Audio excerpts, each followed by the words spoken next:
एक सिस्टीम आम्ही समजून घेतली पाहिजे की हे कशासाठी आहे. लोकशाही प्रधान आपलं राष्ट्र आहे, आपल्याला माहिती आहे. प्रशासकीय व्यवस्था एक लोकशाही प्रधान राष्ट्राची एक आधारस्तंभ आहे आणि त्यासाठी एक प्रशासकीय व्यवस्था निर्माण केली, वेगवेगळे विभाग निर्माण केले.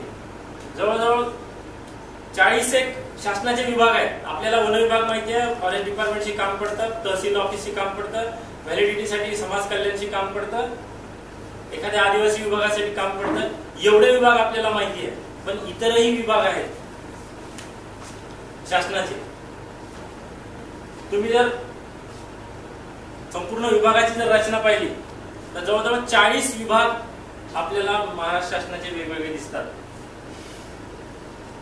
त्या सगळ्या ठिकाणी नोकऱ्यांची संधी आहे. एवढ्या वेळेस थांबलं नाही तर बँकेच्या वेगवेगळ्या जाहिराती येतात, ते आपल्याला माहिती आहे.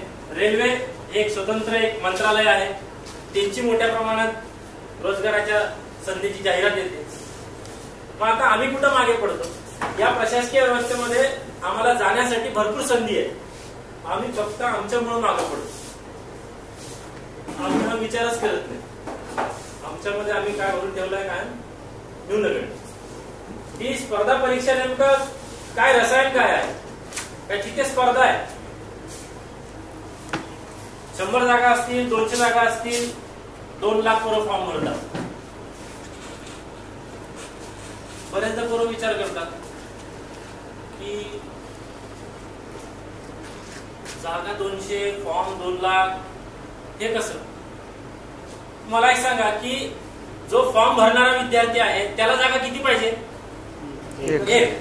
बरोबर आहे की नाही? मी काय विचार करतो, मी त्याला हे सांगतो की तू तुझी एक घेऊन मोकळा हो, बाकीचे बघतील. हा विचार आम्ही केला पाहिजे की 200 जागा आहेत, मला एक जागा पाहिजे, ते मी मिळवणार. इथून आमची सुरुवात पाहिजे.